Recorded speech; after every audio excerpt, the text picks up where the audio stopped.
So, good evening, everybody. I hope I am audible and visible.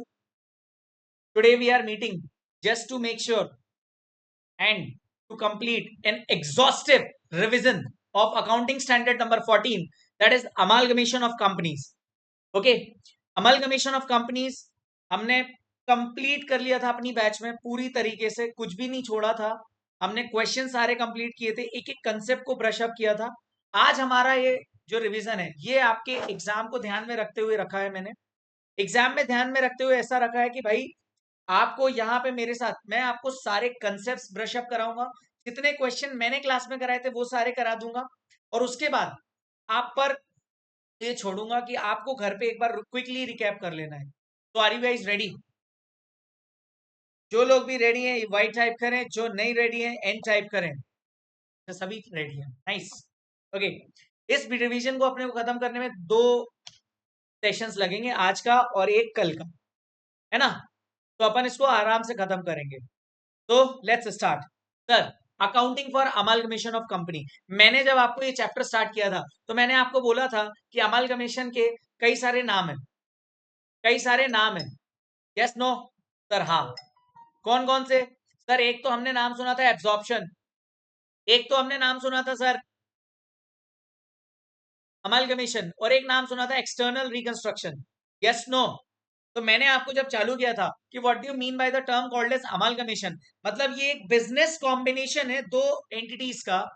और यहां पर कौन सी एंटिटीज हैं? वो दो जो कॉर्पोरेट है। Business combination of two entities. वो दो एंटिटीज कौन है? जो कॉर्पोरेट होने वाली कॉर्पोरेट एंटिटी है।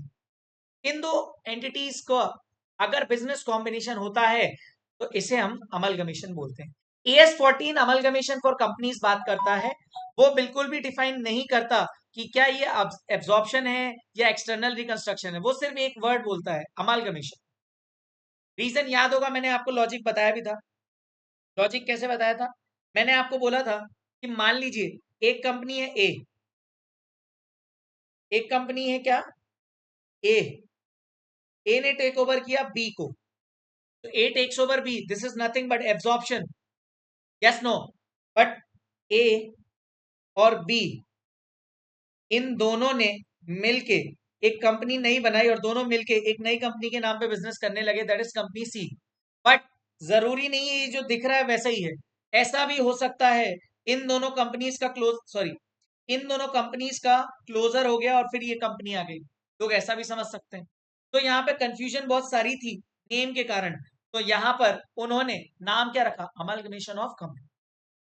Sir amalgamation of company, amalgamation of company is divided into 3 categories. कितनी कैटेगरीज? 3 कैटेगरी।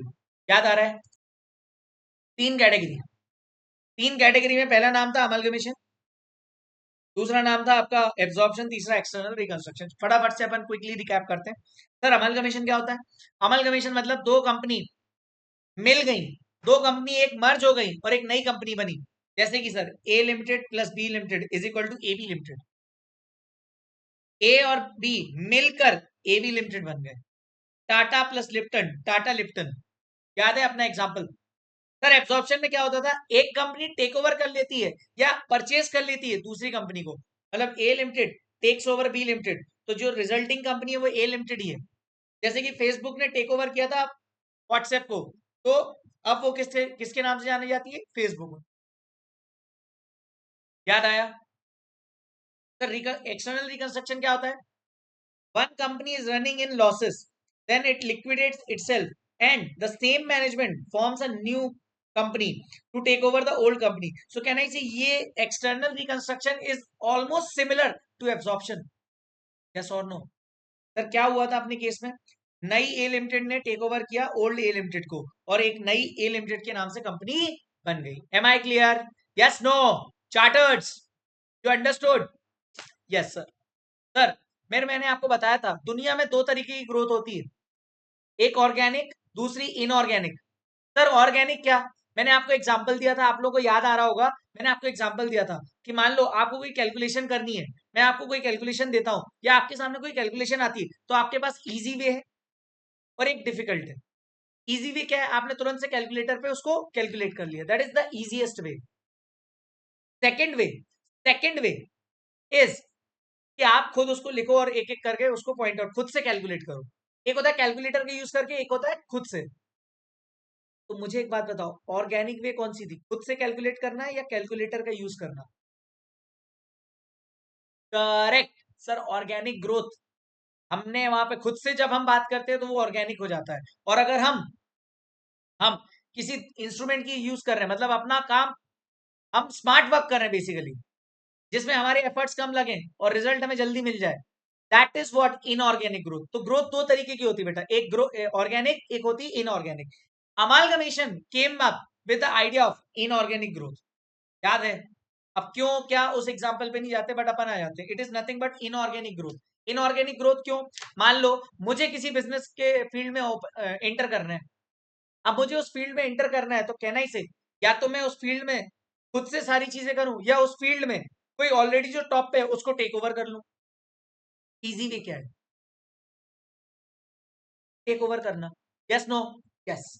तो introduction to AS 14 amalgamation is inorganic growth, ये हमें वही सिखाता है। ठीक है, दो तरीके के अमालगमेशन होते हैं सर। एक तो होता है in the nature of purchase, in the nature of merger. Chartereds, can you answer me, हम किस तरीके से, हम क्या सोच के अप्लाई करते हैं, कौन सा मेथड यूज करते हैं? या तो वो नेचर ऑफ परचेज में होगा या नेचर ऑफ मर्जर में। लेकिन डिसाइड हम पहले क्या करते हैं? पहले हम डिसाइड करते हैं कि हमें किस तरीके से अप्लाई करना है, और उसके बाद हम मेथड को फॉलो करते हैं, या फिर हम अपने टेक ओवर प्रोसेस को देखते हैं और उसके बाद हम बताते हैं कि ये वाला मेथड है। सबसे पहले हम क्या डिसाइड करते हैं, परचेज से जाना है या मर्जर से? ये डिसाइड करते हैं, या फिर डायरेक्टली हम कंडीशंस देखते हैं? Tell me. Take over process हम डिसाइड करते हैं या फिर मेथड डिसाइड करते हैं? Very good, take over method. Sir take over method को मैंने क्या बोला था? इंटेंशन। एंटिटी का इंटेंशन है क्या? एंटिटी का इंटेंशन है क्या? That is nothing but the take over process. आप फेयर वैल्यू पर लेना चाहते हो, क्यों? क्योंकि आप मोनोपोली क्रिएट करना चाहते हो, आप अपनी कंपनी का सबसे बड़ा वैल्यूएशन दिखाना चाहते हो। आप कहना इसे, फिर आप परचेज मेथड ऑप्ट करोगे। लेकिन आपकी इंटेंशन है आपको इनकम टैक्स एक्ट में कुछ छूट मिल जाए। आपकी आपकी इंटेंशन है आपको टैक्स प्लानिंग अच्छी करनी है और एक कंपनी को एक्वायर भी करना है। तो कहना इसे, you will go for merger. Yes no my dear friends? तो कहना इसे, सबसे पहले एंटिटी की क्या देखी जाएगी? इंटेंशन। सर इंटेंशन देखी, उसके बाद ही उसने डिसाइड किया कि वो परचेज पे जाने वाले हैं या मर्जर पे जाने। सर मर्जर अगर अप्लाई करना है, अगर एंटिटी ने डिसाइड किया मर्जर, तो उनको ये 5 कंडीशन फॉलो करनी पड़ेगी। कौन सी 5 कंडीशन, वो अपन नीचे देखेंगे। बट उससे पहले मैं आपको एक कंसेप्ट बता देता हूँ छोटा सा। हम इस चैप्टर में, याद है, जो कंपनी परचेज करती है बिजनेस, उसको हम परचेजिंग कंपनी बोलते थे, और बेयर एक्ट के हिसाब से ट्रांसफरी कंपनी, और हमने अपनी अंडरस्टैंडिंग के हिसाब से बिग कंपनी बोला था उसको। और जो बिक रही है, जो सेल कर रही है अपना बिजनेस, उसको हम बोलते थे ट्रांसफरर कंपनी। अपने एग्जांपल में अपन स्मॉल कंपनी बोलते थे उसको। Yes no my dear friends? Okay, now now sir हमने क्या किया, मर्जर अगर हमें अप्लाई करना है, तो मर्जर के लिए there are 5 condition. How many बेटा? 5 कंडीशन। 5 कंडीशन। पहली कंडीशन, मर्जर में सारा का सारा बिजनेस, जो सारा का सारा बिजनेस है किसका? स्मॉल कंपनी का। तो अब हम जो भी डिस्कशन करेंगे बिग और स्मॉल के पॉइंट ऑफ व्यू से करेंगे, ताकि ट्रांसफर और ट्रांसफरर, ताकि life will be more beautiful. Am I clear? Yes no? Please confirm. Nice यार, nice nice, that's great, that's great. चलिए, सो जितनी भी अपन डिस्कशन अब यहाँ पे कर रहे हैं, that is big company and small company. पहले कंडीशन, 5 कंडीशन है मर्जर की। पहली, big company should continue the business of small company, मतलब after amalgamation big company should continue the business of small company, वो बिजनेस कंटिन्यू रहना चाहिए। दूसरा, सारे के सारे assets and liabilities at book value take over होंगे। किस पे? बुक वैल्यू या fair value? Sir book value पर, जो बैलेंस शीट पे कैरिंग अमाउंट आ रहा है। सर यही नहीं, रिजर्व्स एंड सरप्लस भी बुक वैल्यू पर लिए जाएंगे। Yes no my dear friends? और ये जो आप प्रोसेस कर रहे हो ना अमलगमेशन का, इसके लिए स्मॉल कंपनियां बेच रही है और बिग कंपनी परचेज कर रही है। स्मॉल कंपनी के 90% ऑफ द शेयर होल्डर इस मर्जर से सेटिस्फाइड हैं, मतलब उन्होंने कंसेंट दे दिए, तो उसमें क्या लिखा था, not less than 90% of the shareholders of small company should continue to be the shareholders of big company. मतलब वो रेडी हैं इस अमलगमेशन से, और वो रेडी हैं बिग कंपनी की शेयर होल्डर बनने के लिए। कैन आई से it is clear now? Last, sir free में बिजनेस थोड़ी खरीदेंगे सर, परचेज कंसिडरेशन कुछ पे करोगे, पीसी जो पे करोगे वो इक्विटी शेयर्स के फॉर्म में होगा, और अगर कोई कोई फ्रैक्शनल शेयर है तो उसके लिए आप कैश कैश पेमेंट करोगे। Am I clear? Yes, no, chartereds? That's great, that's great, that's crazy. Thank you so much यार, क्या मतलब मजा आ गया। याद आ रहा है सब कुछ पक्का? हमने एक महीने पहले पढ़ा था ये, याद आ रहा है ना पक्का? बहुत बढ़िया। तो 5 कंडीशन फटाफट से। Should continue business of small company, all assets and liability including reserves and surplus should be taken over at book value, है ना? And 90%, minimum 90% of the shareholders of small company should continue to be the shareholders of big company. और PC जो पे होगा वो equity shares के form में pay होगा। Yes no? याद है अपन ने ये पूरा एग्जांपल किया था, अडानी एचडी, अडानी को सीए इंडस्ट्री में घुसना है, एचडी लिमिटेड को किया, एचडी लिमिटेड ने फिर मतलब अडानी फिर यहाँ पे डिसाइड करेगा, वही सब इंटेंशन वाला एग्जांपल है ना? ये सब पहली बार में अपने को मजा आता है, दूसरी बार में अब अपन जो रिवीजन कर रहे हैं that is only from the point of view of exam. ठीक है, तो आ जाओ बच्चों। अमलगमेशन क्यों होता है, ये उसके 5 रीजन है।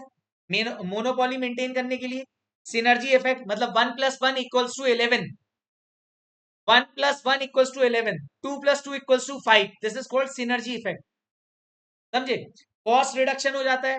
याद है वो आईटीसी वाला एग्जाम्पल, केस हार गए थे, फिर उन्होंने एक अलग कंपनी ओपन करी, क्लासमेट, फिर उन्होंने वो पेपर इंडस्ट्री को टेक ओवर किया, क्योंकि आईटीसी को कागज बनाने के लिए एक इंडस्ट्री चाहिए थी, याद आ रहा है?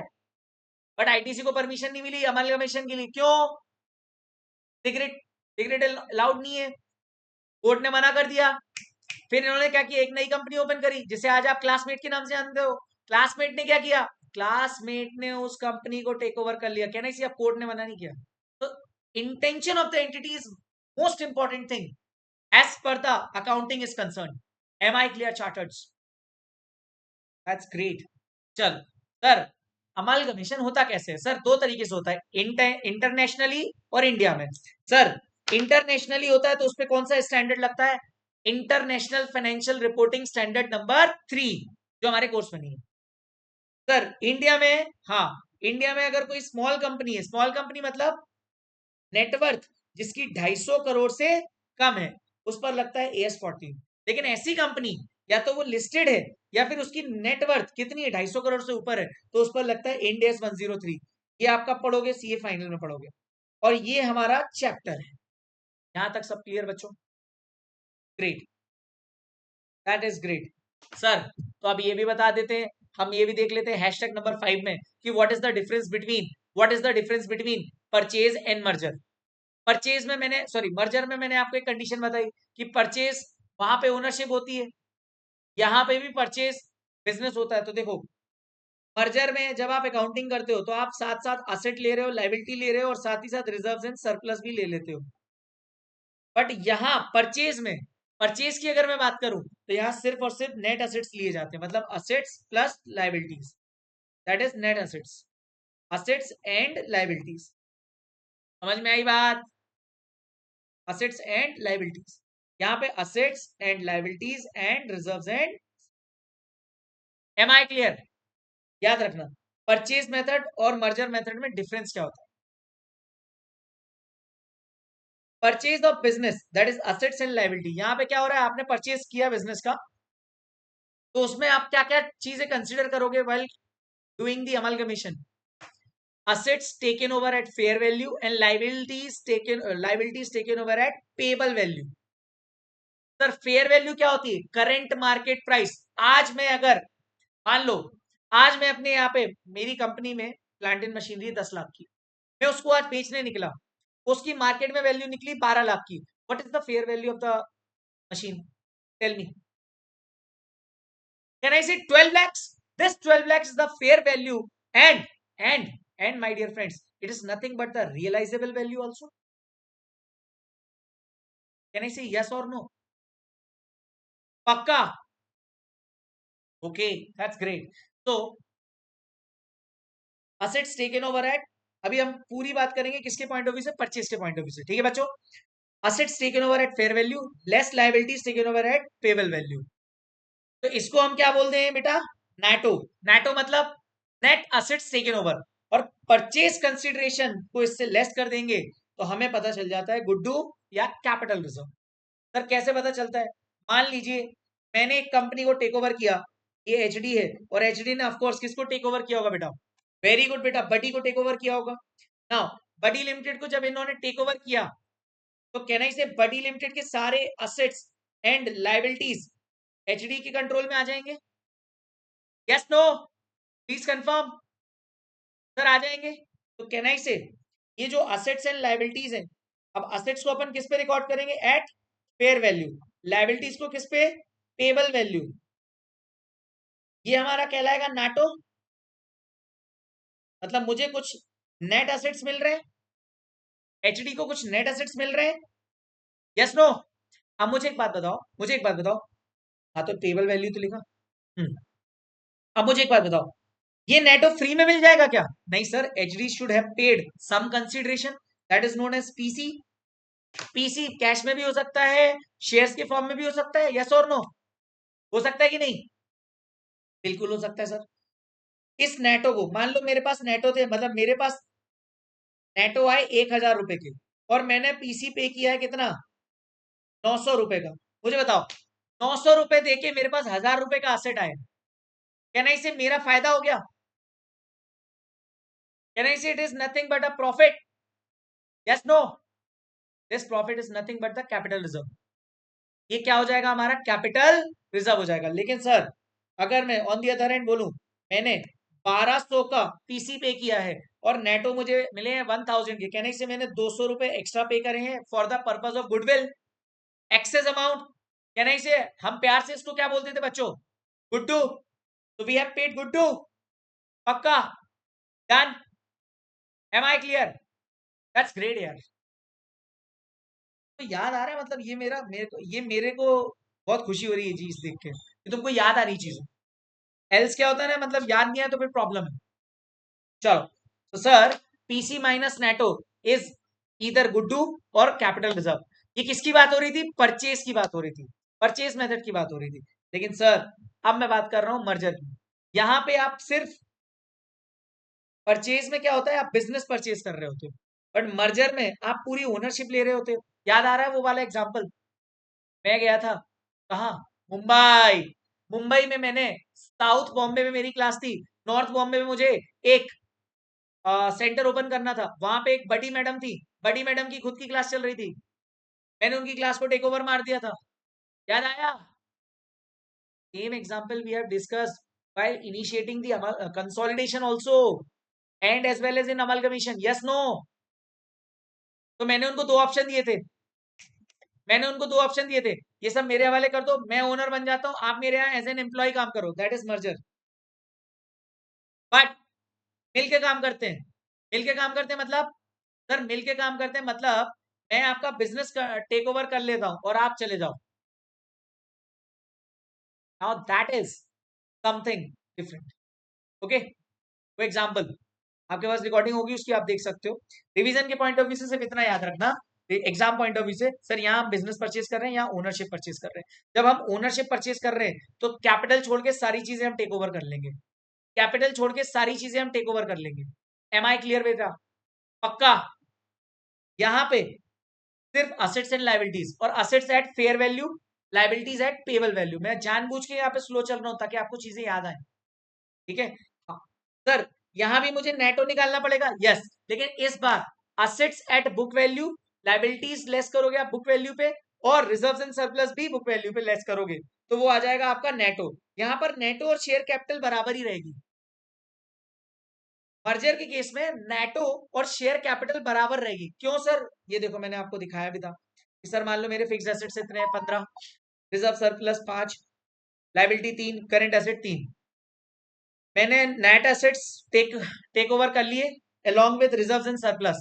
तो कैन आई से यहां पे मैं पीसी जो माइनस करता हूं नेटो से, पीसी जो नेटो से माइनस कर रहा हूं, इस नेटो की जगह में शेयर कैपिटल भी लिख सकता था कि नहीं, लिख सकता था कि नहीं? कैसे सर? देखो 15 प्लस 3 18 लेस 5 लेस 3, यानी से आपके पास 10 आया। 10 आपका क्या आया? नेट एसेट्स टेकन ओवर, और ये net assets taken over is equal to share capital only. अरे यस और नो, बोलो ना चार्टर्स। सर तो पीसी में से लेस करेंगे जब हम नेटो, जो भी आया, जो भी आया वो कहां से एडजस्ट होगा? रिजर्व से। यहां गुड्डू मत ओपन कर देना, यहां गुड्डू ओपन नहीं होगा। Am I clear? Done. Okay, AS 14 बोलता है इसे रिजर्व से एडजस्ट करना है, बट आईसीएआई इसे जनरल रिजर्व से एडजस्ट करना। ठीक है बच्चों, इसके मैंने कुछ आपको एग्जांपल कराए थे, याद आ रहा है कि नहीं? याद आ रहा है कि नहीं? कि मान लो मेरा शेयर कैपिटल 150 है, रिजर्व्स एंड सरप्लस 50 है, टोटल ये शेयर होल्डर फंड मेरा 200 है। Case number 1, case number 1,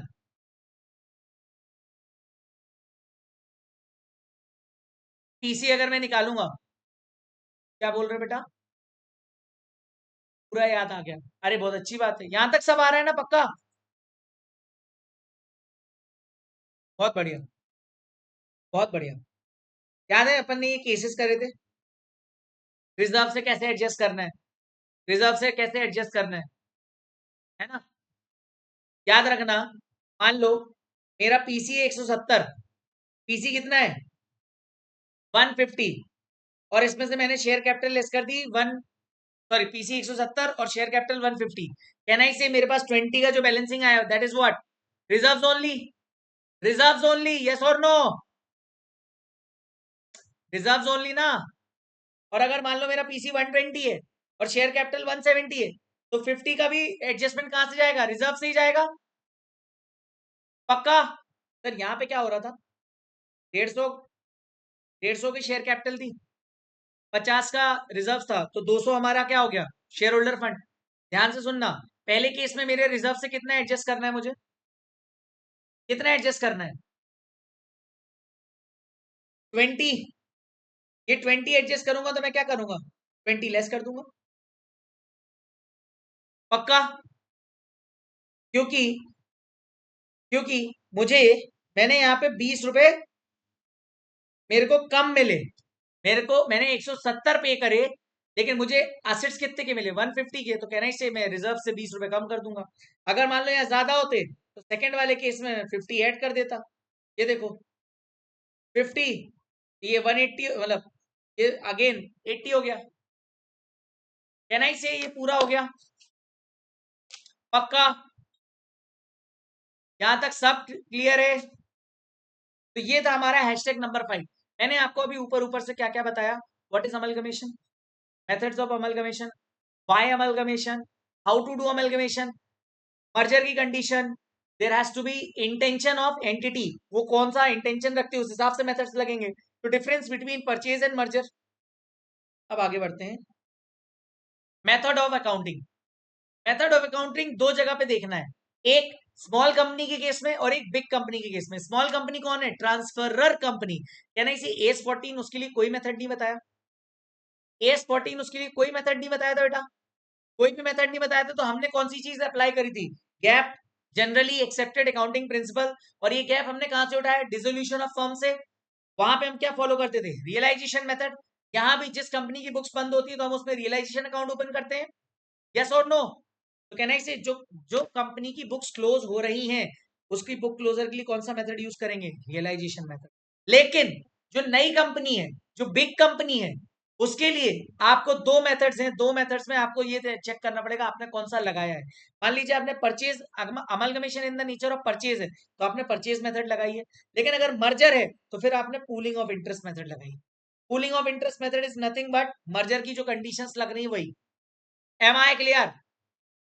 yes no? Methods clear? आगे बढ़े? ओके सर, हमारा ऑब्जेक्टिव क्या है इसे एएस में पढ़ना? सर हमारा ऑब्जेक्टिव है पीसी को कैलकुलेशन समझना, पहली चीज पीसी की कैलकुलेशन। दूसरा, दोनों कंपनी ट्रांसफरर ट्रांसफरी कंपनी की बुक्स में कैसे अकाउंटिंग होगी, समझे? मतलब एक जो स्मॉल कंपनी उसकी बुक्स में कैसे काउंटिंग होगी, जो बिग कंपनी उसकी बुक्स में कैसे काउंटिंग होगी, ये दोनों की बुक्स में अकाउंटिंग कैसे होगी, और साथ ही साथ इन सब की काउंटिंग के लिए एक सबसे इंपॉर्टेंट चीज है, दैट इज परचेज कंसीडरेशन।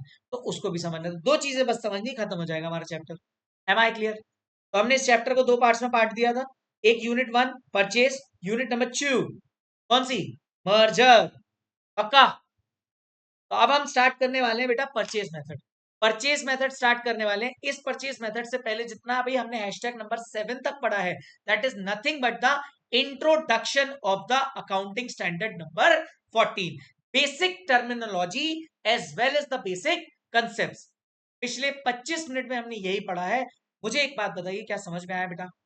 समझ में आया है तो please do like it, do appreciate, do share to others also. Can I say life is beautiful till now? Yes, no?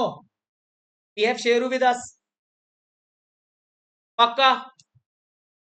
Sheru अभी सुन रहा है, नोट्स बना रहा है, वो इज बिजी। या ओके, चलिए। सो हैशटैग नंबर 8 की अब हम बात करते हैं बच्चों। हैशटैग नंबर 8 की बात कर रहे हैं बच्चों, और हैशटैग नंबर 8 में हमारा है परचेज मेथड। क्या है बेटा? परचेज मेथड, ठीक है। चैट बॉक्स पे जो भी हो रहा है कंट्रोल करें गाइस, है ना? कंट्रोल करें, कंट्रोल करें, जो भी हो रहा है कंट्रोल करें, ठीक है। ओके, चलिए। परचेज मेथड में क्या हो रहा है, ध्यान समझना।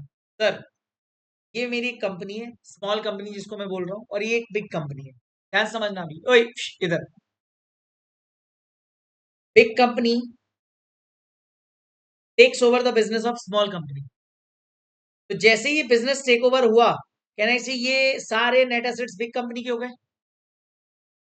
बिग कंपनी के हो गए कि नहीं हो गए? बदले में बिग कंपनी ने कुछ परचेज कंसिडरेशन दिया होगा। अब जब ये कंपनी ही नहीं रही, इस कंपनी का बिजनेस टेक ओवर हो गया, कहना से we need to close the books of old company, small company. Yes और नो? And start books of accounts of big company, क्योंकि इसके जो असेट्स हैं उनको इनिशियल रिकॉग्निशन तो कराना पड़ेगा ना, इसकी जो लायबिलिटीज आई उनके इनिशियल रिकॉग्निशन कराना पड़ेगा कि नहीं? Yes no? तो ये जो नाटो और पीसीए, इनका जो डिफरेंस था वो कहां जाएगा, गुड्डू या कैपिटलिज्म। ठीक है sir. How to solve the question, कोई हमको ये बता दे। Yes, there are only 6 steps, 6 steps to solve the question of purchase method. How many? 6. Step number 1, notes and assumptions. Notes and assumptions, ये बेटा इंफॉर्मेशन हमें कहां दी रहेगी, ये जब क्वेश्चन हम करेंगे तब हमें पता चलेगा। पक्का? Step number 2, NATO.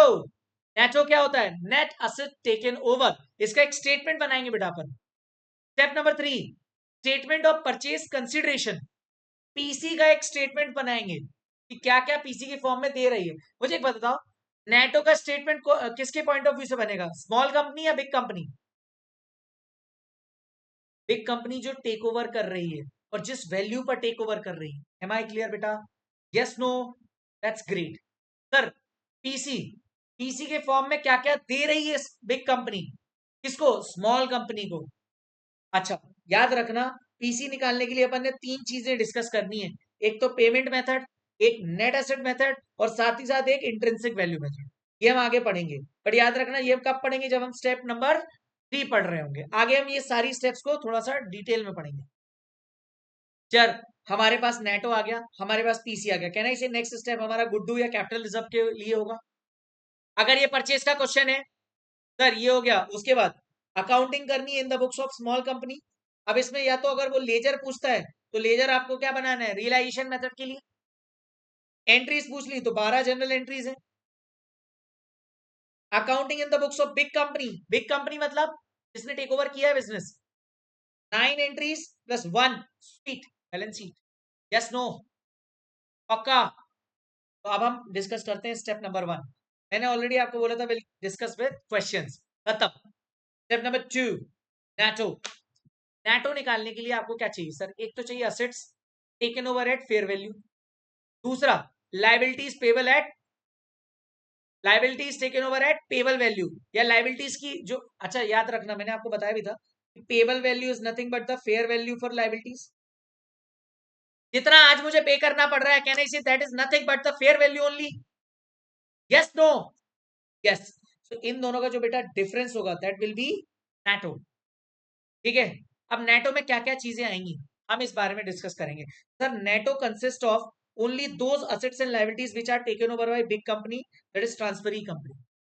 मुझे एक बात बताओ, plant machinery, land, building, cash, bank, ये एसेट्स दिए हुए थे, हमें इंफॉर्मेशन गिवन है कि big company takes over all assets except machinery and plant at payable at fair value of 20,000 30,000 कुछ अमाउंट दिया है। मुझे बताओ क्या प्लांट एंड मशीनरी को आप यहाँ पे नेटो में लोगे क्या?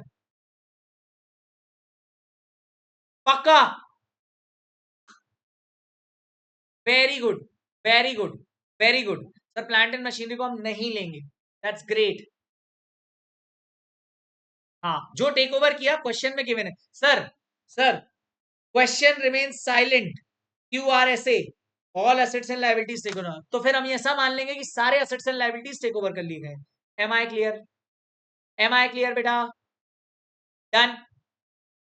Sir, if fair value of assets and liabilities taken over are not given, then consider its book value in netto. याद रखना, अगर क्वेश्चन में ऐसा नहीं गिवन है कि भैया इनकी फेयर वैल्यू अलग से नहीं गिवन है, तो जो बैलेंस शीट में अमाउंट गिवन है सबको ले लो, कैरिंग अमाउंट को ही ले लो। Done done done. Life is beautiful till now. कहना ही से बस ब्रशिंग अप हो रही है हमारी, सब चीजें रिलेट कर पा रहे हो? बोलो ना chartereds, please confirm you have studied this chapter so thoroughly. Next point, the fictitious assets should never be considered in netto since it is a loss which cannot be taken over and it has to be borne by equity shareholders. मुझे एक बात बताओ, fictitious asset क्या actual में asset है या सिर्फ fiction है, सिर्फ नाम मात्र के एसेट है? वो कुछ और नहीं, वो लॉस है, और उनको हम कभी भी स्टेटमेंट ऑफ नेट एसेट्स में नहीं लेंगे। याद है? क्यों? क्योंकि उनकी कोई रियलाइजेबल वैल्यू भी नहीं होती, और दूसरा वो असेट भी नहीं है, वो फिक्शन है। नाम से ही समझ में आना चाहिए, फिक्टिशियस एसेट, रियल में एसेट नहीं है, फिक्शन है, धोखा है। हाँ धोखा है, हेमंत को बहुत धोखा मिला बेटा। Done done. Six point, sir six point क्या था हमारा? हेलो, देखो हमने स्टेप नंबर 2 में नेटो से रिलेटेड कितनी बातें करी सर? नेटो में हम वही एसेट लेंगे जो टेक ओवर किया। सर कुछ भी नहीं दिया है तो सारे टेक ओवर कर लिए। सर फेयर वैल्यू नहीं गिवन है तो बुक वैल्यू पे ले लेंगे, फिक्टिशियस एसेट को कभी नहीं लेंगे। उसके बाद आ गए sir, book value of goodwill should not be considered in NATO if PC is calculated under payment basis method. याद रखना, याद रखना, मान लो मान लो बैलेंस शीट में ऑलरेडी गुडविल अपीयर हो रही है और पीसी आपने किससे कैलकुलेट किया है? पेमेंट मेथड से। तो दोस्तों याद रखना, आप गुडविल को कंसिडर नहीं करोगे नेटो में। डन? सर क्यों नहीं करेंगे? Since under payment basis goodwill is calculated as difference between NATO and PC, while in other methods NATO equals to PC, तो नेटो शुड इंक्लूड गुडविल। मैंने आपको ये एग्जांपल सॉल्व कराया था, याद है? आपको बुक में एक एग्जांपल दिया होगा कि ये स्मॉल कंपनी की बैलेंस शीट है, इसमें ऑलरेडी एसेट्स में गुडविल आ रहा है 10 रुपए का।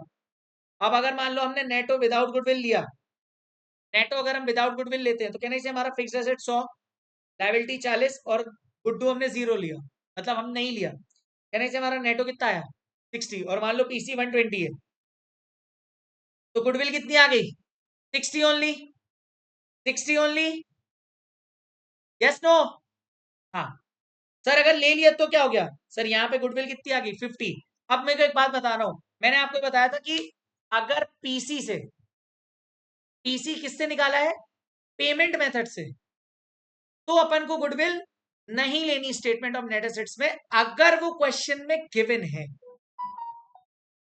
और मैंने आपको ये प्रूव भी किया था कि बैलेंस शीट में चाहे लो स्टेटमेंट, बैलेंस शीट में तो सेम इफेक्ट आने वाला है, अगर आप लेते हो नेटो में तो भी, नहीं लेते तो भी। याद करो, यहाँ पे पहले वाले केस में यहाँ पे 10 की गुडविल ऑलरेडी थी, ये देखो, और ये 50 की आ गई, कहना इसी टोटल गुडविल 60 की आई। यहां हमने 0 ली गुडविल, तो हमारा डिफरेंस 60 का आया, गुडविल अगेन यहाँ पे 60 आई, कहना इसी net effect is same only.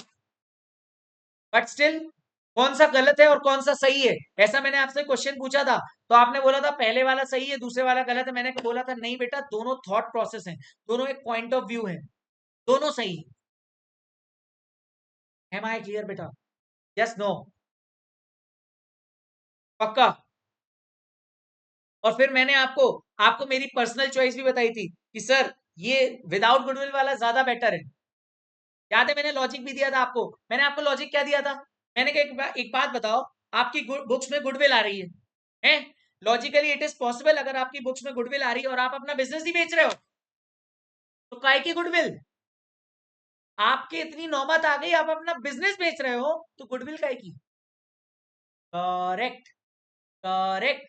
तो मैंने आपको लॉजिकली क्या बोला था, करेक्ट ये व्यू है, और AS14 इसी को फॉलो करता है अगर पेमेंट मेथड से पीसी। डन?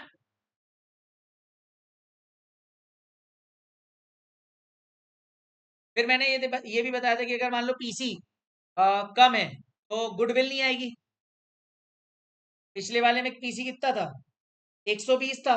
मान लो इस 120 की जगह 40 का पीसी होता, 40 का पीसी होता, तो कहना इससे 30 का कैपिटल रिजर्व बच रहा था हमारा, same.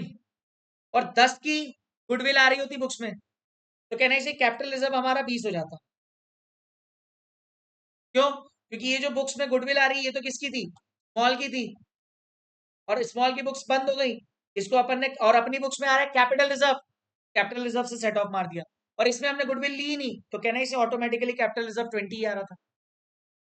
Yes no? As per AS14 if goodwill and capital reserve is there on acquisition, then capital reserve हमारा 20 हो जाएगा। कहना इसे नेट ऑफ हो जाता है, अकाउंट्स की लैंग्वेज में नेट ऑफ बोलते हैं इसको, इनकम टैक्स में सेट ऑफ बोलते हैं, यहाँ पे नेट ऑफ बोलते हैं एस में। Yes no? यहां तक सब समझ में आया बेटा? सब कुछ रिकॉल हो गया है? पक्का?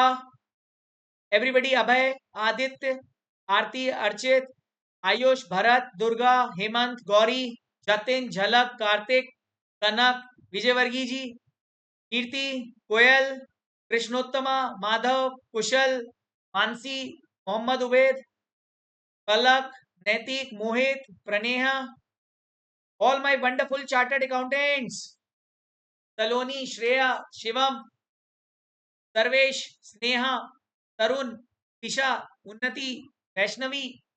दैट्स ग्रेट यार, दैट्स ग्रेट यार, that's great. Okay, so life is beautiful sir, very very very beautiful. Yes, let's move ahead. बहुत खुश दिख रहे हो, प्लीज रीजन बताओ, नजर ना लग जाए, टच वुड नहीं लगेगी। यस, रिवीजन के लास्ट में, हाँ रिवीजन के लास्ट में बताऊंगा रीजन। हाँ, ये बातें ओपनली नहीं बताई जाती बेटा, नहीं नहीं, नो नो नो। चलो, जो भी हो रहा है अभी कंट्रोल करेंगे और वापस से आएंगे इधर। Sir, 7th point, fair value.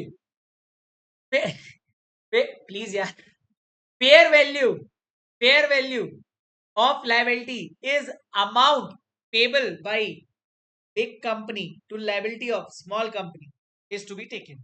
कैसे याद रहेगा कि नहीं, ये चलो अपन देख लेते हैं ना।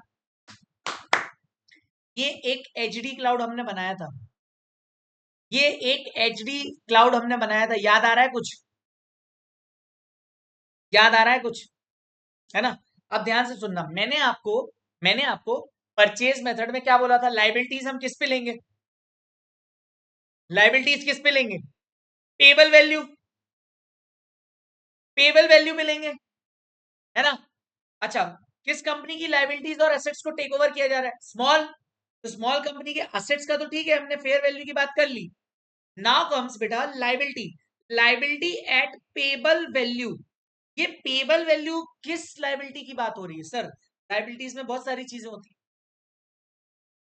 सर, एक तो आपकी होगी equity share capital, preference share capital, debenture, creditors. तो भैया, भैया ये जो डिवेंचर और क्रेडिटर है ना, ये fair value of the liability taken over, ये कहां पे आएगा? नेटो में आएगा।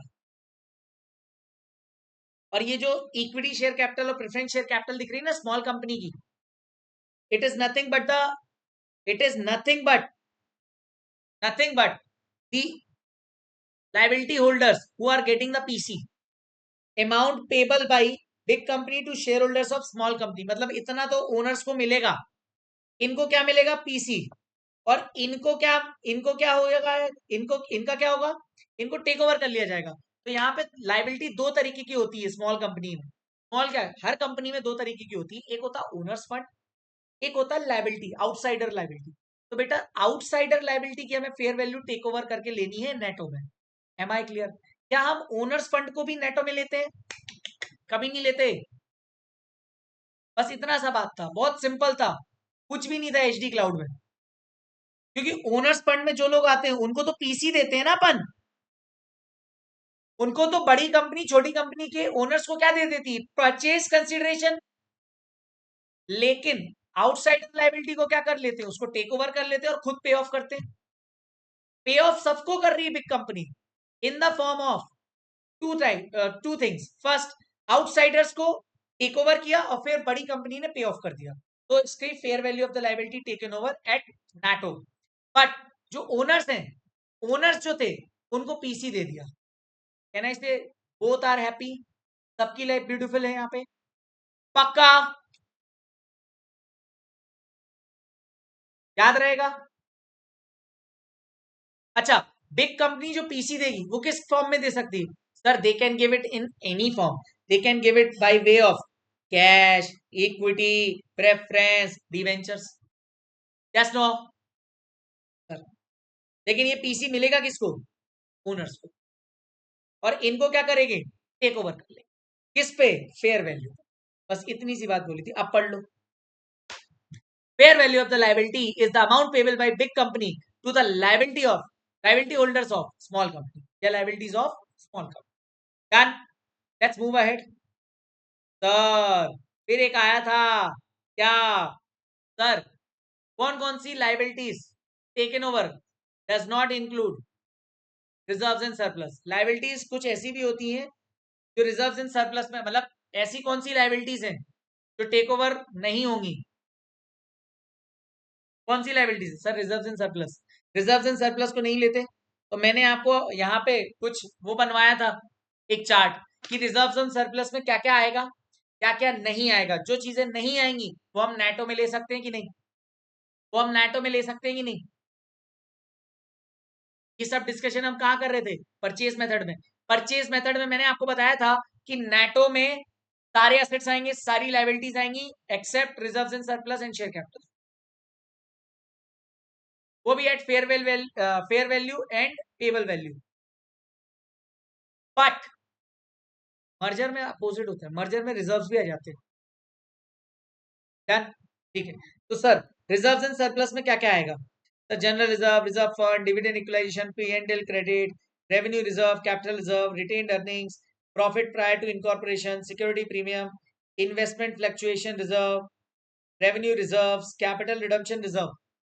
कैन आई सी ये सारे के सारे नेटो में आएंगे क्या? Answer is no, never. लेकिन ये वाले आएंगे क्या? यस। जो रिजर्व एंड सरप्लस का पार्ट नहीं है, जैसे pension fund, it is nothing but liability. Provident fund liability.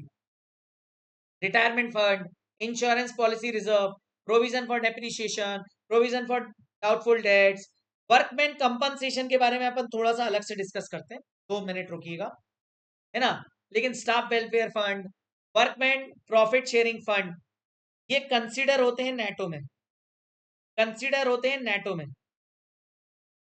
और ये सारे नॉट कंसिडर्ड इन नेटो, ये कहाँ चले जाते हैं? इक्विटी शेयर होल्डर्स पर, इक्विटी शेयर होल्डर्स की लेजर में। जब अपन अभी लेजर का डिस्कशन करेंगे ना, accounting in the books of small company, तब वहां डिस्कशन करेंगे इसको। एम आई क्लियर बेटा? पक्का? चलो सर हम बात कर ले वर्कमैन कंपनसेशन फंड की। सर बुक्स में आ रहा है वर्कमैन कंपनसेशन फंड 50,000। 50,000 कितना आ रहा है?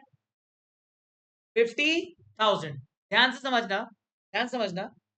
Workman compensation fund is maintained for the employees only, कि अगर कोई फैक्ट्री में काम करते वक्त किसी को कुछ हो गया तो ऑर्गेनाइजेशन उस मतलब उस लेबर को या एम्प्लॉय को कुछ हर्जाना दे पाए। ठीक है, इस साल मान लो कोई एम्प्लॉय फैक्ट्री में काम करते वक्त उसके ऊपर मशीन गिर गई है, कुछ भी अनहोनी घटना घट गई, कंपनी को उसको 5,000 रुपए देने। Now out of this 50,000 can I से 5,000 is the liability of the company? 5,000 is the liability of the company. It is obligation of the company. Since it is obligation of the company, so can I say 5,000 का जो workman compensation fund है, ये हमारा कहाँ आ जाएगा? NATO में, क्योंकि ये लाइबिलिटी हो गई। और बाकी का जो रिमेनिंग है 45,000, ये अभी भी रिजर्व्स का पार्ट रहेगा। बस इतनी सी बात थी, तो याद रखना, मैंने यहाँ पे लिखा भी है, देखो, वर्कमैन कंपनसेशन फंड रिजर्व वाला पार्ट आएगा यहाँ पे, जो कि नेटो में कंसिडर नहीं होगा, लेकिन जो लाइबिलिटी वाला पार्ट आएगा वो यहाँ पे आएगा, जो नेटो में कंसिडर होगा। एक बार फटाफट से इसको रीड कर लो, ये वाले नोट को, और मुझे बताओ, प्लीज रीड इट।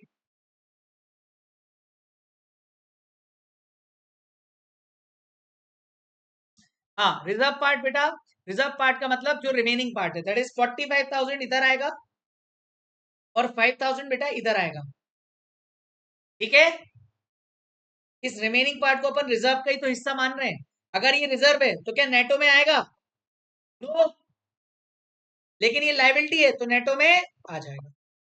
तो जितना इसी साल पे करना है, that is our liability, else our reserve.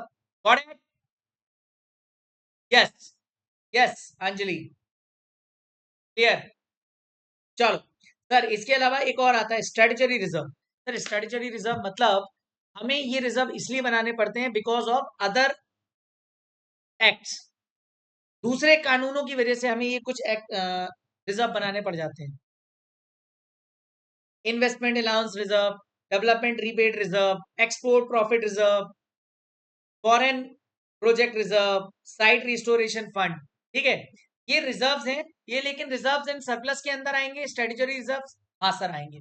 Sir अगर ये रिजर्व्स एंड सरप्लस के अंदर आते हैं तो क्या नहीं, ये नेटो में नेटो का पार्ट होंगे या नहीं होंगे? नहीं होंगे, क्योंकि नेटो में तो हम आउटसाइडर लाइबिलिटी लेते हैं। Yes no my dear friends? तो नॉट कंसिडर्ड इन नेटो, transferred in, transferred to where? Realisation account at the time of book closure. क्यों? क्योंकि मान लो these statutory reserves are created out of income tax requirements, hence has to be maintained for specific period by small company, and hence due to amalgamation big company continue to maintain it for remaining part of the specific period। मुझे एक बात बताओ, मान लो एक investment allowance reserve बना के रखा है। क्या बना के रखा है? कंपनी ने इन्वेस्टमेंट अलाउंस रिजर्व बना के रखा है 1,00,000 रुपीज का। It has to be maintained for 5 years। ये किसने बोला? इनकम टैक्स एक्ट ने बोल के रखा है। तो स्मॉल कंपनी ने बना के रखा है, अब कितने साल तक बना के रखेगी वो? 5 साल। यस और नो?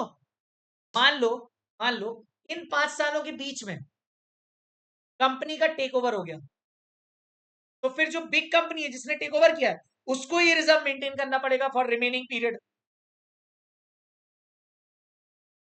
मतलब उसे मेंटेन करना रहेगा। यस और नो? यस। जर्नल एंट्री क्या हो जाएगी? Amalgamation adjustment reserve account debit to statutory reserve, reserve में आ गया और ये बैलेंस शीट में लेस हो जाएगा स्ट्रेटेजरी रिजर्व से। डन? पक्का? आया कि नहीं आया? जैसे मैंने यहाँ पे एग्जांपल दिया था, आपकी बैलेंस शीट में 20 रुपए का रिजर्व दिख रहा है, 20 का रिजर्व दिख रहा है, अमालगमेशन के बाद में 4 रुपए का रिजर्व अभी भी रह गया है, तो आगे जाके स्मॉल कंपनी का जो 4 रुपए का रिजर्व अभी रह गया है उसको, मतलब 16 का ओवर हो गया है, 16 का ओवर हो गया तो उसको लेस कर दो, 4 दिखा दो, 4 का रिजर्व अभी मेंटेन करके रखोगे, क्योंकि मान लो 10 लाख रुपए का रिजर्व है, 10 लाख रुपए का रिजर्व है, 5 साल के लिए मेंटेन करना है, मतलब हर साल 2-2 लाख से कम होता जाएगा, 2-2 लाख से कम होता जाएगा। 3 साल बाद कंपनी का टेक ओवर हो गया, बुक्स में कितना रिजर्व बचा? 4, क्योंकि 6 का तो खत्म हो गया, तो कहना इसे जो 4 का बचा है वो 4 का बिग कंपनी मेंटेन करेगी 2 साल तक। Yes no? और जो खत्म हो गया उसको अमालगमेशन एडजस्टमेंट के नाम से ले आओगे। बस इतना ही तो था। तो याद रखना एग्जाम पॉइंट ऑफ व्यू से स्टैट्यूटरी रिजर्व है, हाँ। बिग कंपनी मेंटेन करेगी आफ्टर टेक ओवर, हाँ। सर एंट्री क्या पास होगी? Amalgamation adjustment reserve to statutory reserve, पक्का। ये कहां पे आता है? Reserves in surplus. और अमलगमेशन एडजस्टमेंट रिजर्व डेबिट हो गया इससे, तो आप इसको असेट साइड मत लिखना, आप इस स्ट्रेटेजरी रिजर्व से इसको बैलेंस शीट में लेस कर दें। This was your entire reserve part, reserve का ड्रामा। डन। चलो अब आ जाते हैं नंबर 9 में। 9th थिंग देखते हैं क्या लिखा है। क्या लिखा है sir? If any asset liability is realized or settled by small company, it means that such asset or liability is not taken over by big company. आपको कई बार ऐसा दिया रहता है क्वेश्चन में कि all assets are taken over at fair value given below except debtors. तो कहना ही से डेटर को बिग कंपनी ने टेक ओवर नहीं किया, लेकिन वो जो डेटर है उसको स्मॉल कंपनी अपने रियलाइजेशन में तो ले लेगी। यस और नो? क्योंकि आपका स्टेटमेंट ऑफ नेटो में वो डेटर्स नहीं आने वाला, लेकिन कहा जाएगा? बुक क्लोजर के टाइम पे जाएगा, स्मॉल कंपनी का जब बुक क्लोजर होगा, और वहां पे कहा जाएगा रियलाइजेशन में। एम आई क्लियर बेटा? पक्का।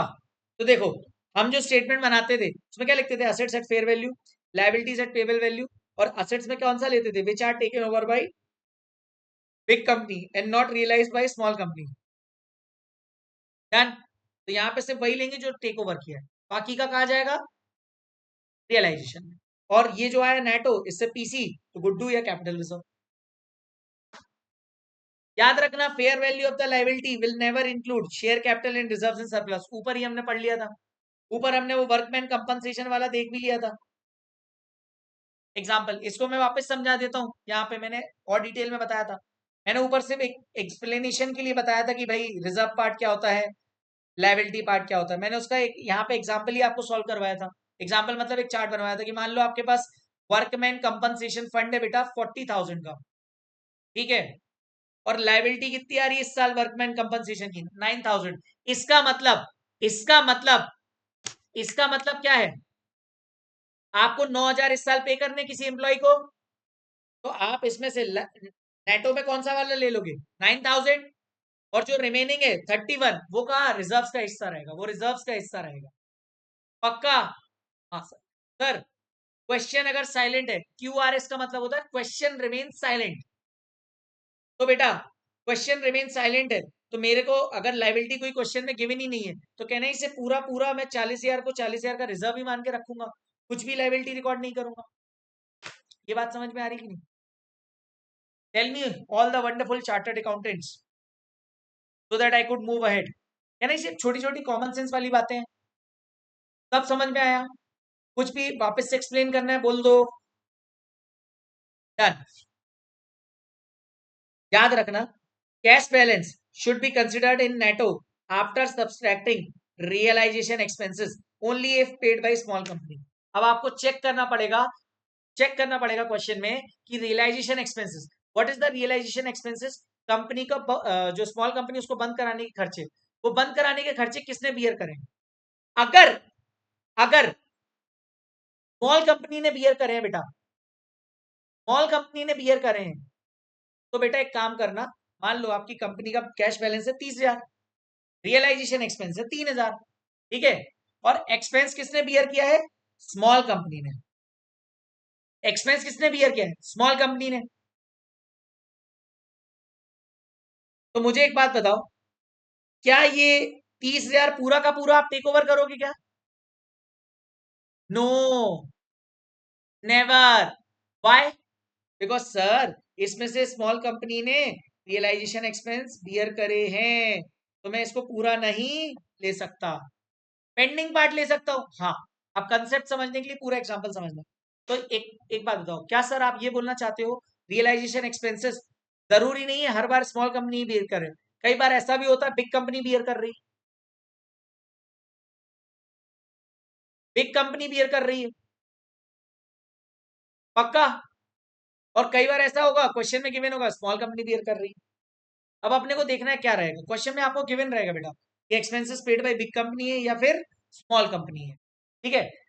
बिग कंपनी ने एक्सपेंस बियर किया, तो कहना ही से स्मॉल कंपनी की जेब से कुछ गया क्या? कुछ भी नहीं गया। तो क्या ये पूरा 30,000 पूरा का पूरा ले लिया जाएगा? अगर क्वेश्चन रिमेन साइलेंट है, क्वेश्चन रिमेन साइलेंट, तो पूरा 30,000 ले लिया जाएगा नेटो में। बोलो चार्टर्ड्स। डन। लेकिन क्वेश्चन में ऐसा दिया है, big company takes over all assets except cash and bank. तो फिर अपने को मतलब ही नहीं है, क्योंकि उसने क्वेश्चन में ही क्लियरली दे दिया कि कैश एंड बैंक को तो टेक ओवर ही नहीं किया, फिर रियलाइजेशन एक्सपेंस कोई भी बियर करे, अपन को तो नेटो में लेने ही नहीं है। यस और नो? तुमको समझा कि नहीं? पक्का? झलक, जतिन, ईशा, हेमंत, ध्रुव, भुवनेश्वरी, भरत, आरती, अंजलि, आदित्य, अभय, अभय, आदित्य, मानसी, राजदीप, उन्नति। ग्रेट। मतलब पहले हम चेक करेंगे कैश एंड बैंक को लिया भी है कि नहीं लिया। नहीं लिया तो कोई ड्रामा ही नहीं है। लेकिन चार्टर्ड ले लिया तो फिर चेक करो रियलाइजेशन एक्सपेंस किसने बियर करे। सर बिग कंपनी ने बियर करें, पूरा कैश बैंक ले लो। सर स्मॉल कंपनी ने बियर करें, स्मॉल कंपनी ने बियर करें। अच्छा, और cash and bank take over भी हुआ है, हाँ। तो 3,000 का जो है ना, इसको लेस कर दो, तो 27,000 का अमाउंट नेटो में आ जाएगा। लेकिन अगर क्वेश्चन में ही दे दिया cash and bank is not taken over, तो कुछ भी नहीं कैश एंड बैंक लोगे। डन है ना? इसे अपन ने इसमें दो चीजें पढ़ ली, 9th वाले, सॉरी 11th वाले में। पक्का? पक्का? अब एक और चीज पढ़ लो। स्टेप नंबर 3 में जाने से पहले एक लास्ट चीज है अपनी 12वां एडजस्टमेंट, नेटो से रिलेटेड 12वीं बात क्या है? Fair value of debentures of small company. Sir क्या होता है ये? Sir it means amount payable by big company to debentures of small company. मतलब बिग कंपनी जब टेक ओवर कर रही है बिजनेस किसका? स्मॉल कंपनी का, तो स्मॉल कंपनी की बैलेंस शीट में कोई डिबेंचर्स गिवन है, तो कहना इसलिए वो डिबेंचर होल्डर अपना हक मांगेंगे। तो हो सकता है बिग कंपनी उनको पे ऑफ करने के लिए कुछ अलग से कंसिडरेशन दे रही हो, या कुछ अलग से कंडीशन दी हो। तो उस कंडीशन को देखने के लिए अपने को 3 एग्जाम्पल समझने पड़ेंगे। 3 एग्जाम्पल मतलब 3 केस समझने पड़ेंगे। ये 3 केस, बिलीव मी चार्टर्स, अगर आपको ये 3 केस समझ में आ गए अमलगमेशन के चैप्टर में, आप कभी डिवेंचर वाली गलती नहीं कर पाओगे। पक्का? This is my promise. और आपको पता है कि अगर मैं कहीं प्रॉमिस कर रहा हूं तो फिर you know it. If you know you know, else you don't know whatever is happening. Okay? Okay sir, मेरे को एक बैलेंस शीट गिवन है किसकी? Small company. उसमें कितना आ रहा है? 15% of debentures. Pinky promise, yes pinky promise. 15% debentures given है कहां पे? बैलेंस शीट में। कितने के? 50,000। आपको आपको केस नंबर 1 दिया है, sir big company agrees to redeem 15% debentures of small company at 20% premium. मतलब मुझे बताओ 50,000 की जगह कितना पे ऑफ कर रहे हो? कैलकुलेटर उठाओ सर, टाइप करो 50,000 प्लस 20%, मतलब आप 50 की जगह उसको कितना देने वाले हो? कितना देने वाले हो? जल्दी बोलो। 60,000। That's great. Great everybody 60 type करिए। Perfect perfect. लेकिन बस यहां तक। अब वो बोल क्या रहा है, उसके लिए क्या करेगा वो? बिग कंपनी करेगी by issue of 12% debentures of big company eight ₹96 each. मुझे एक बात बताओ, यहां पे डिवेंचर कितने का होगा? एक डिवेंचर कितने का होगा? 100 का। 100 का। ये ये उसको 50,000, 50,000 का 50,000 के टोटल डिवेंचर्स हैं। 50,000 के टोटल डिवेंचर्स को रिडीम कर रहे हैं 20% प्रीमियम, मतलब 50 के बदले कितना दे रहे हैं? 60,000 रुपए दे रहे हैं। लेकिन एक डिवेंचर की जो कीमत है वो 100 की जगह 96 कर रहे हैं। और और दोस्तों, डिवेंचर परसेंटेज 12% हो जाएगा। पक्का? ठीक है। मतलब सर ये तो वो वाली बात हो गई कि हम आपको 50,000 की जगह पे 60,000 रुपए दे रहे हैं बाई इश्यू ऑफ एक डिवेंचर 96 का इंस्टेड ऑफ 100। तो अब क्या करा अपन ने यहां पे? बहुत सिंपल, 50 प्लस 20, 60,000 पे करना था। इसके लिए अपन ने क्या किया? Issue of 12% debenture at ₹96। 96। मुझे एक बात बताओ, डिवाइड बाई 96, मतलब मतलब और इंटू कर दिया हमने 4 का डिस्काउंट हुआ, कहने से 4 रुपए के डिस्काउंट पे अपन ने इशू किया डिवेंचर। देख लो कितनी वैल्यू आ गई डिस्काउंट की, 2,500। ये 2,500 कैसे सर? 96 रुपीज का डिबेंचर 60,000 की वैल्यू के लिए करना है, तो 4 रुपए के लिए कितना आएगा? 2,500। जर्नल एंट्री क्या होगी? जर्नल एंट्री क्या होगी? जर्नल एंट्री आप उसको दे क्या रहे हो? दे क्या रहे हो सर? 12% डिबेंचर दे रहे हो। 60,000 के दे रहे हो या 62,500 के? सर दे तो हम उसको 15% डिबेंचर पहले कैंसिल करेंगे और बुक्स में लेके आएंगे 12% डिबेंचर। तो एंट्री क्या करेंगे? 15% debentures account debit to 12% debentures. Yes और नो? अच्छा 15% की डिवेंचर कितने में देने थे? 60 पे, ये ओल्ड वाले थे। लेकिन कहना ही ये 100 रुपए का एक है या 96 का? सर 96 का, तो 4 रुपए का कहां गया? इधर आ जाएगा डिस्काउंट। और 12% नए डिवेंचर की वैल्यू कितनी हो जाएगी? 62,500। Am I clear charters? क्या ये नेटो में आएगा? हाँ नेटो में तो आएगा। याद आ गया बेटा? मैंने बहुत स्लोली लेकिन पूरा कॉम्प्रिहेंसिव रिवीजन, मैंने एक भी बात मिस नहीं करी है जो अपन ने अपनी बैच में कवर करी थी। और मेरे को आपको सिर्फ एग्जाम में एग्जाम्शन दिलानी है और कोई मतलब पर्पस नहीं है मेरा। फिर अपन मिल रहे हैं ये फाइनल एफआर में विद एचडी या और शेरू 2.0। शेरू से मिलवाऊंगा मैं आपको लास्ट में, खुशखबरी भी बताएंगे अपन लास्ट में। Yes. Case number 2। Case number 2, पहले केस में किसी को कोई डाउट बेटा पूछ लो। पहले केस में किसी को कोई डाउट पूछ लो। ये डिस्काउंट निकालना सबसे टफ होता है बेटा, ये डिस्काउंट निकालना सबसे टफ होता है, बच्चे यहीं पे कंफ्यूज हो जाता है। दिशा उसको अपन क्वेश्चन में कवर करेंगे, है ना? ये डिस्काउंट वाला अमाउंट आ गया समझ में? ये एंट्री समझ में आई? 15% डिवेंचर कैंसिल हुए, नए डिवेंचर 12% के थे, लेकिन ये जो डिवेंचर थे वो डिस्काउंट पर थे, तो डिस्काउंट का अमाउंट कैसे आया और टोटल पेबल वैल्यू कितनी हुई? Correct. Done. Sir case number 2, case number 2 क्या बोलता है? सर बिग कंपनी क्या कर रही है? एग्री कर रही है to redeem 15% debentures of small company. कितने के थे वो? 50,000 के थे बैलेंस शीट में अभी भी। हाँ सर, एट 10% डिस्काउंट। मतलब मुझे बताओ, अब आप 50,000 की जगह कितना पे कर रहे हो? 10%, दैट इज 45,000। 45,000 डन। लेकिन उसके लिए कर क्या रहे हो? सर उसके लिए हम इशू कर रहे हैं issue of 12% debentures by big company at 25% premium. मतलब एक डिवेंचर 125 का हो जाएगा।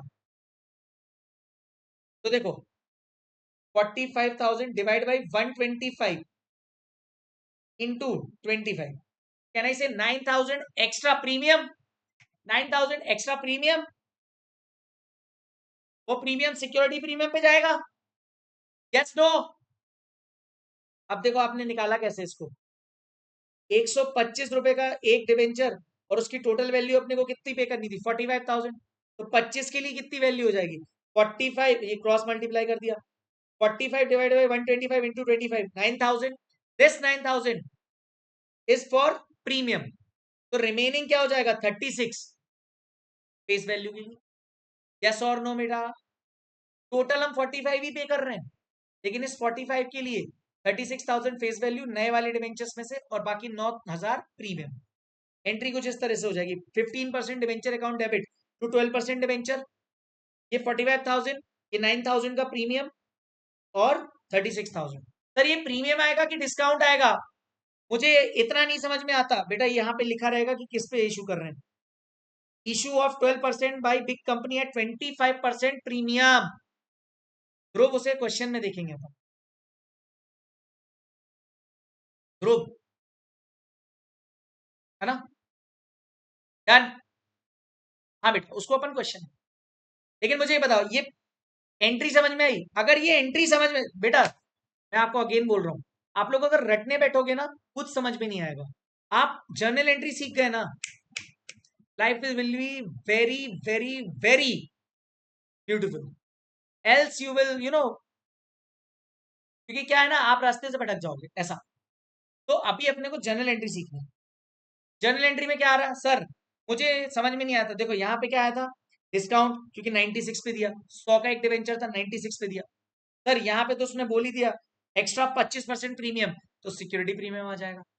हाँ, लेकिन वो अमाउंट कैसे निकालना है, that is most important. And third case and the last one, sir big company agrees to discharge 15% debentures of small company by issue of 10% debentures of big company. 15% debenture जो 50,000 के थे, उसके बदले में वो क्या दे रहे हैं स्मॉल कंपनी के डिवेंचर होल्डर्स को, क्या दे रहे हैं जल्दी बताओ, 10% ऑफ न्यू डिवेंचर्स, यस और नो। लेकिन क्या बोल रहे हैं, 15% वालों को ये बोल रहे हैं कि आपको हम 10% डिवेंचर्स तो दे रहे हैं, लेकिन लेकिन लेकिन मैंने आपको बताया था ना, किसी को मतलब मुझे एक बात बताओ, स्मॉल कंपनी वालों, स्मॉल कंपनी की जो डिवेंचर होल्डर है, उनको इंटरेस्ट किस पे मिल रहा होगा, 15% के हिसाब से मिल रहा होगा। अब नई कंपनी जो बिग कंपनी है, वो ने कौन सी दे रही है, 10%।